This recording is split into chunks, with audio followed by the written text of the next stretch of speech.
जो अवार्ड हुई है वो वापस किया जाए। भारतीय जनता पार्टी के भी कई लोगों में नाराजगी है। उत्तर प्रदेश के पूर्व मंत्री सुनील भराला इस वक्त मेरे साथ मौजूद है। मुकेश मौर्य जो कि अध्यक्ष अजाक्स हैं वो मेरे साथ मौजूद हैं। हम समझने की कोशिश करेंगे कि इस मसले पर क्या कहेंगे।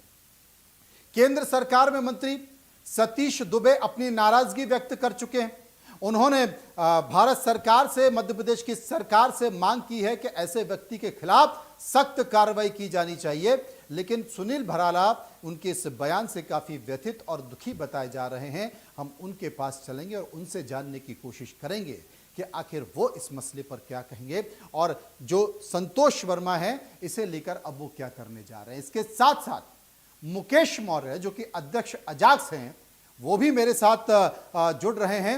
उनसे भी मैं पूछूंगा कि ये फर्जी अजाक्स क्या है। सबसे पहले सुनील भराला। सुनील जी, क्या कहेंगे आप इस मामले को लेकर? अनम्यूट कर लीजिए, आपकी आवाज नहीं आ रही है।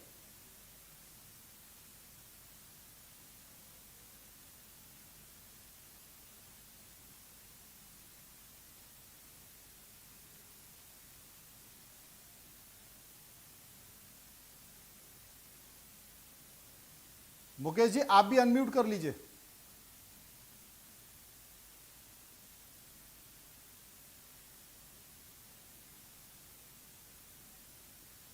मुकेश जी, क्या आपको मेरी आवाज मिल रही है?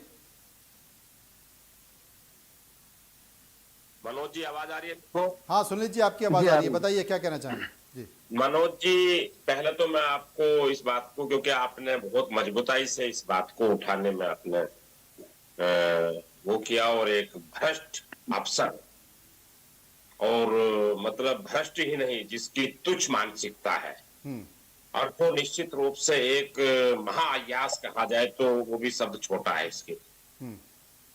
जिस प्रकार की मानसिकता का परिचय इसने आईएएस भारतीय सेवा सर्विस के बहुत ही मतलब एक विश्वसनीय ये एक जिम्मेदारी का एक निर्वहन करने के ये परीक्षा पास होती है, तो मुझे संदिग्ध हुआ था जब इसका बयान आया, और मुझे लगा था कि ये आईएएस नहीं हो सकता।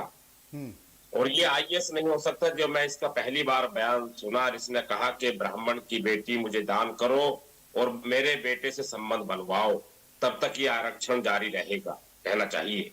जब ये बयान दिया तो ये नहीं लगा कि ये आदमी आईएएस नहीं है। और जब इसकी जांच पड़ताल की गई, और जांच पड़ताल में आपके चैनल के माध्यम से भी काफी जानकारी प्राप्त हुई थी पूरे संपूर्ण देश को, और हमने भी अपने सूत्रों से, अपने अधिकारियों से, अपनी पार्टी के पदाधिकारियों से इस बात की जानकारी कराई कि ये आईएएस है या नहीं है। पहले तो ये विषय ये एकदम से सोच का विषय बना, और इस पर इसने जितना भद्दा ये बयान दिया है, जितनी निंदा की जाए उतनी कम है। उसके साथ साथ में जो भारत के माननीय प्रधानमंत्री श्री नरेंद्र मोदी जी ने जिस प्रकार से बेटी बचाओ बेटी पढ़ाओ का एक नारा दिया, और इस देश में बहुत लंबे समय आजाद भारत में यानी 1950 के बाद में अगर कोई नारा जो चरितार्थ हुआ है वो बेटी बचाओ और बेटी पढ़ाओ का हुआ, और उस नारे पर इसने चोट मारने का काम करा, उस नारे को इसने कलंकित करने का काम किया। यानी कि बेटी भी कोई ऐसी वस्तु है, बेटी कोई उपहार है, या बेटी कोई चीज है कि दान दे दो, बेटी को दान दे दो।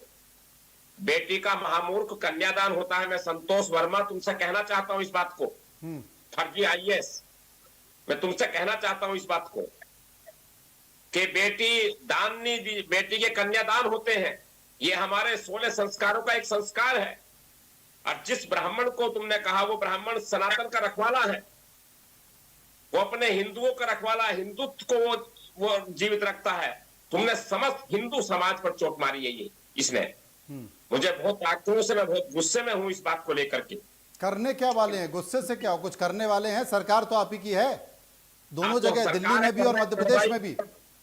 इस पर मैं आपको मनोज जी ये भी बताना चाहूंगा, ये नहीं है कि हमने जैसे ही इसका बयान जारी हुआ, हमने सबसे पहले अपनी मांग मध्य प्रदेश के मुख्यमंत्री से करी इस बात को लेकर के, इसके खिलाफ एक्शन हो। और हमने सबसे पहले अपने पेज पर, अपने फेसबुक सोशल अकाउंट पर डाली। आपने देखा भी होगा।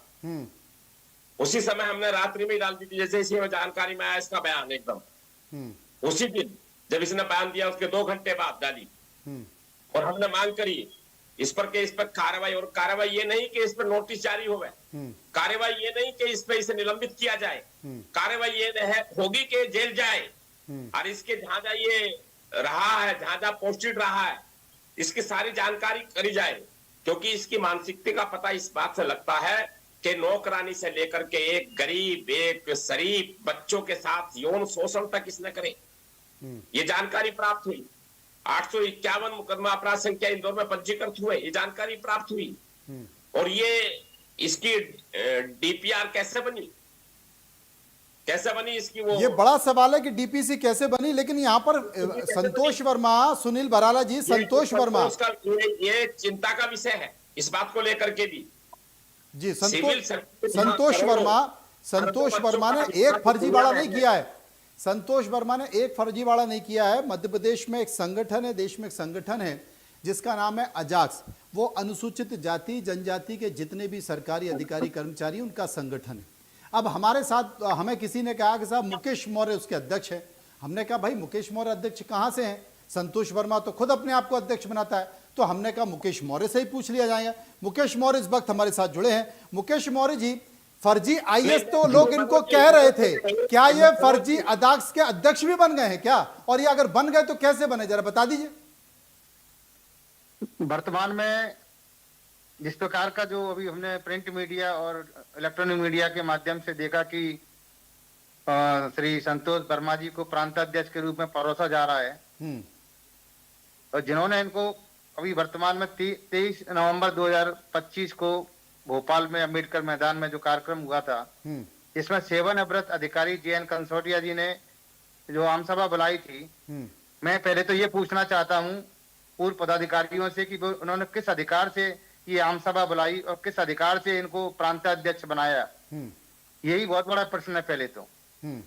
रही बात प्रांताध्यक्ष की, तो प्रांताध्यक्ष हम रजिस्ट्रार हम सोसाइटी के आदेश के तहत हम प्रांताध्यक्ष हैं। उसको चैलेंज करने के लिए पूर्व के पदाधिकारी माननीय न्यायालय जबलपुर भी गए। वहां से रजिस्ट्रार हम सोसाइटी को निर्देशित किया गया और उन्होंने दोनों पक्षों की सुनवाई के बाद में हमें अप्रूव्ड किया। उसके बाद में भी ये लोग लगातार अपने आप को प्रांताध्यक्ष कह के काम करते आ रहे हैं और सामाजिक सौहार्द बिगाड़ने का निरंतर कार्य करते आए हैं। इसके लिए हम लगातार पत्राचार भी करते रहे कि ये लोग सामाजिक सौहार्द बिगाड़ना चाहते हैं, ये लोग सामाजिक सौहार्द बिगाड़ना चाहते हैं। लेकिन हमारे आवेदनों पे विचार नहीं हुआ, जिस कारण ये इतना बड़ा जो रूप जो अभी हमें देखा कि कितना सामाजिक वातावरण इन लोगों ने खराब कर दिया। देवी स्वरूप बहन बेटियों के बारे में इस प्रकार की टिप्पणी क्या कोई कर सकता है क्या? जिनको हम पूछते हैं 30 त्योहारों पर, उनके बारे में इस प्रकार की टिप्पणी करके आज हमारे अजाक्स का पूरे मध्य प्रदेश ही नहीं पूरे देश में वातावरण खराब कर दिया। इसके संगठन की इस प्रकार से छवि धूमिल की है वो वाकई घोर निंदनीय है। और मैं जो भी इस प्रकार का कृत्य कर रहे हैं उनकी मैं घोर निंदा करता हूं और उनसे अनुरोध करता हूं कि वे अपने इन कृत्यों पर अविलंब रोक लगाएं।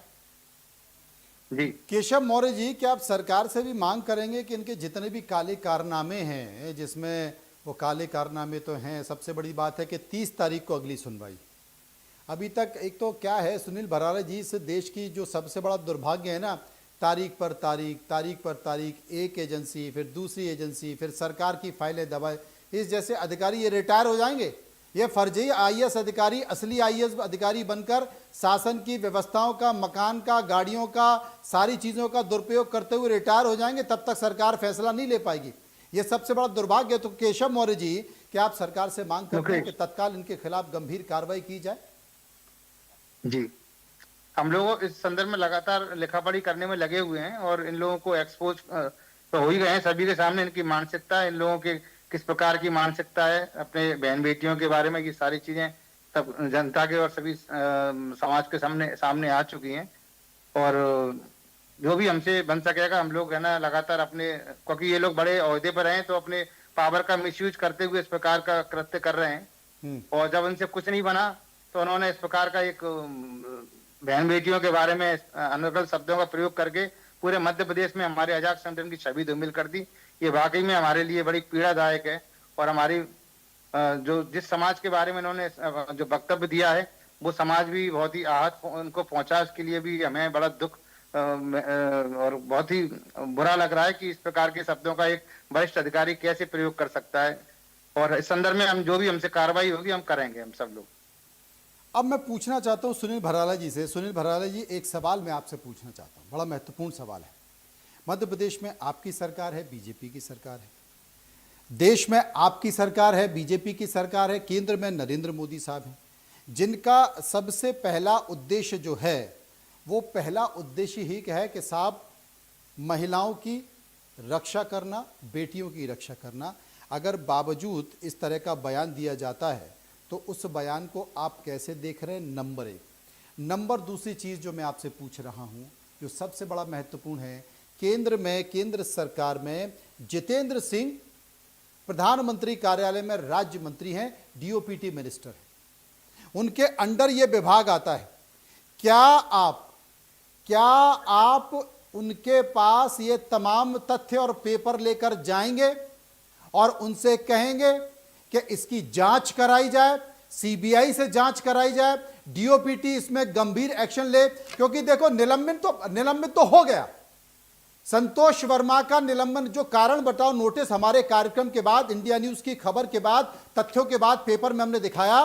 सरकार को उनका निलंबन के लिए एक प्रक्रिया होती है, वो प्रक्रिया करना पड़ा, नोटिस दिया गया और यूपीएससी को इस बात की सूचना दे दी गई, क्योंकि भारत सरकार के अधिकारी हैं, आईएएस अधिकारी हैं, तो उनको सूचना दी जाती है। लेकिन सवाल अब निलंबन का नहीं है, सवाल अब बयान का नहीं है। सवाल यह है कि पूरे देश के नीति निर्धारक आईएएस अधिकारी होते हैं, उनको सबसे बुद्धिजीवी माना जाता है, लेकिन फर्जी 420 टाइप के लोग अगर आईएएस बन जाएंगे तो ये तो देश के बुद्धिजीवियों के मुंह पर तमाचा है।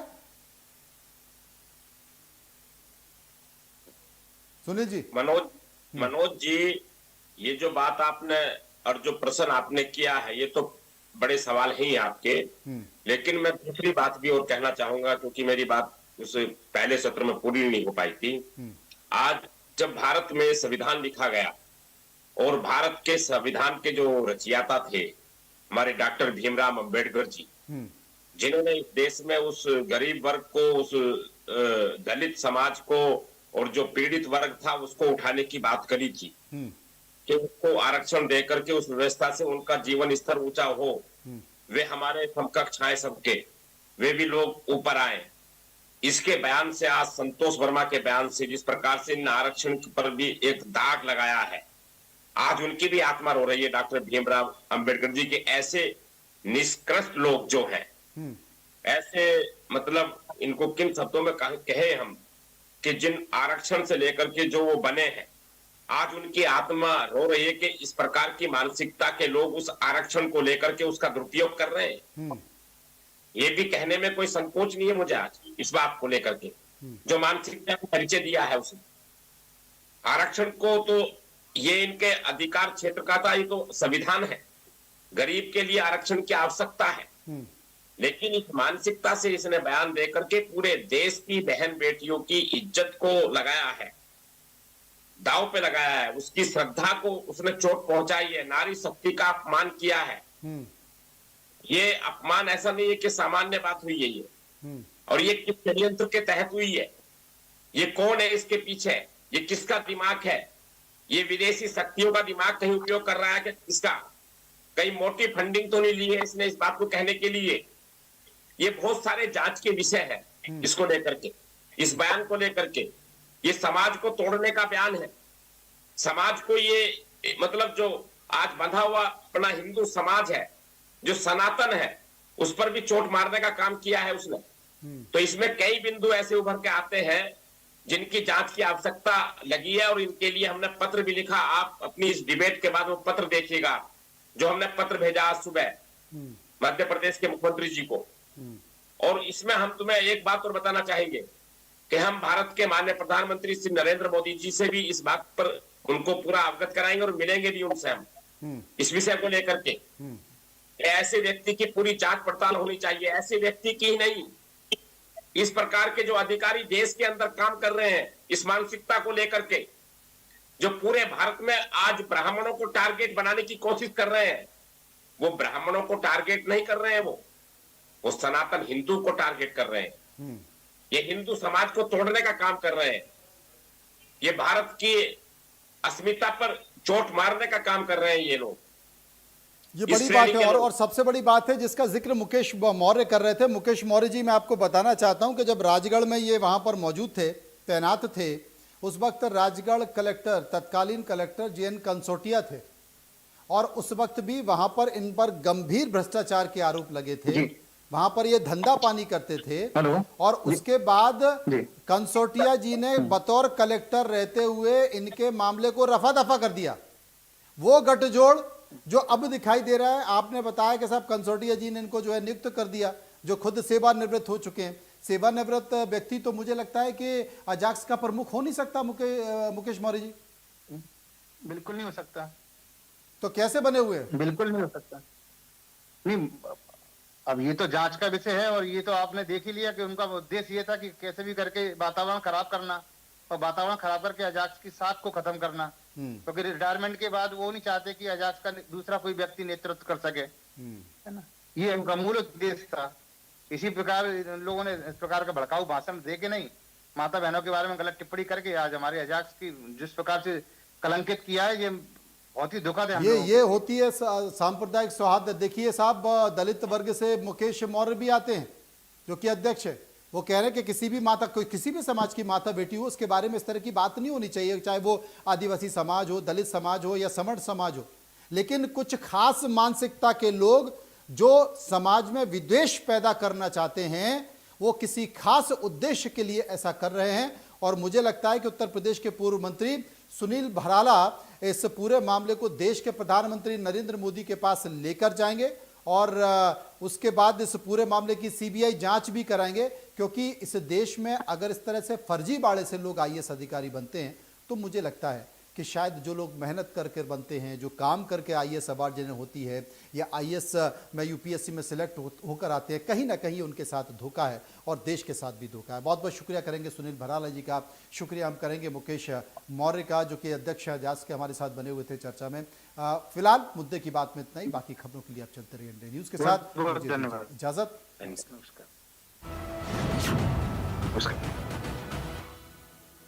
छत्तीसगढ़ के मुख्यमंत्री हमारे जनजातीय